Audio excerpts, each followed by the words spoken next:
Hi friends, உங்களுக்கு குலாப் ஜாமுன் பிடிக்குமா? என்னடா இது கேள்வி, யாருக்குடா குலாப் ஜாமுன் பிடிக்காதுன்னு சொல்லி கேட்பீங்க இல்லையா? எல்லாத்துக்கும் குலாப் ஜாமுன் ரொம்ப பிடிக்கும். அதுவும் ரொம்ப ஹெல்த்தியாக இருந்தால் எப்படி இருக்கும்? சூப்பராக இருக்குல்ல?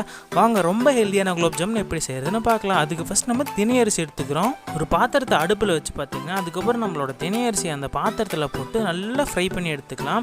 எந்த அளவுக்குனா லைட்டாக ஒரு கோல்டன் கலர் மாதிரி வரும், அந்தளவுக்கு ஃப்ரை பண்ணி எடுத்துக்கிட்டு நல்லா கோல்டன் கலரில் அரைச்சி வச்ச தினையரிசியை பார்த்தீங்கன்னா ஒரு மிக்சி ஜாரில் போட்டு நல்லா பவுடரோட கன்சிஸ்டன்சிக்கு அரிச்சு எடுத்துக்கலாம். அரிச்சு எடுத்ததுக்கப்புறம் அதை நல்லா சளிச்சு எடுத்துக்கலாம். பிகாஸ் ஏன்னா அப்போ தான் குலாப் ஜாமுனில் பார்த்தீங்கன்னா ஒரு சின்ன சின்ன கிராக்கோடு இல்லாமல் பார்க்கவே நல்லா சூப்பராக அழகாக இருக்கும். அண்ட் இந்த மாவை பார்த்தீங்கன்னா தனியாக ஒரு பாத்திரத்தில் எடுத்து வச்சுட்டு அதுக்கப்புறம் பேன் எடுத்து வச்சு பார்த்தீங்கன்னா நமக்கு தேவையான அளவுக்கு பட்டர் அந்த பேனில் ஆட் பண்ணிக்கிட்டு பட்டர் நல்லா மெல்ட் ஆனதுக்கப்புறம் பார்த்தீங்கன்னா நம்ம அரைச்சி வச்சிருக்க மாவை அந்த பட்டரில் ஆட் பண்ணிக்கிட்டு நல்லா ப்ரௌன் கலரில் ஃப்ரை பண்ணி எடுத்துக்கலாம். அண்ட் இந்த மாவை தனியாக எடுத்து வச்சுட்டு இன்னொரு பாத்திரம் எடுத்து வச்சு அதில் பாலை ஊற்றி நல்லா சூடு பண்ணி எடுத்துக்கலாம். அண்ட் இந்த பாலும் பார்த்தீங்கன்னா நல்லா சூடானதுக்கு அப்புறம் நம்ம வறுத்து வச்சிருக்க அந்த மாவை பார்த்தீங்கன்னா அந்த பால்லேயே போட்டு நல்லா மிக்ஸ் பண்ணிக்கலாம். இந்த சின்ன சின்ன கட்டி கட்டியாக வராமல் நல்லா மிக்ஸ் பண்ணி எடுத்துக்கோங்க.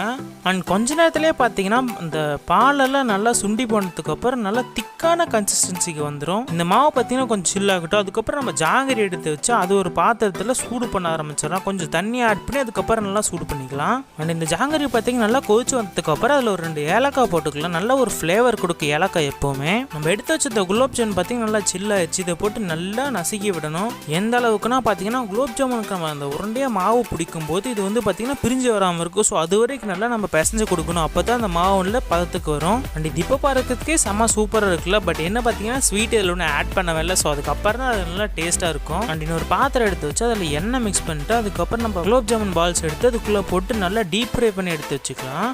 ரொம்ப கரிஞ்சு போக விட்டுறாதீங்க. ஓரளவுக்கு நல்லா கோல்டன் கலரில் வந்தாலே போகுதோ அதுவே நல்லா சூப்பராக இருக்கும். நம்ம உருண்டை பிடிச்சி வச்சிருக்க ஒவ்வொரு பால்ஸும் நல்லா கொஞ்சம் கொஞ்சமாக ஃப்ரை பண்ணி எடுத்துட்டு அதுக்கப்புறம் நம்ம செஞ்சு வச்சிருக்க அந்த ஜாங்கிரியோட தண்ணியில் வந்து பார்த்தீங்கன்னா போட்டு நல்லா ஊற வச்சுக்கலாம். பேசிக்காக அது நம்ம ஜீரா தண்ணின்னு சொல்லுவோம். ஸோ அதில் நல்லா ஃப்ரை பண்ணதுக்கப்புறம் எடுத்து உள்ளே போட்டு வச்சுக்கலாம். அந்த ஜீரா தண்ணியில் பார்த்தீங்கன்னா ஒரு 1/2 அன் ஹவராவது போட்டு நல்லா டிப் பண்ணி வைக்கணும். அப்போ தான் பார்த்தீங்கன்னா அந்த ஸ்வீட் வந்து நம்மளோட குலாப் ஜாமுன் பால்ஸில் இறங்கும். ஸோ அதுக்கப்புறம் தான் நல்ல ஒரு டேஸ்ட்டு கொடுக்கும். இது நல்லா ஊறினதுக்கு அப்புறம் பார்த்தீங்கன்னா அது எவ்வளோ சாஃப்டாக இருக்குன்னு உங்களுக்கு பார்த்தாலே தெரியும். கட் பண்ணும்போது எவ்வளோ சூப்பராக இருக்குது பாருங்கள். டேஸ்ட்டு பயங்கர சூப்பராக இருந்தது.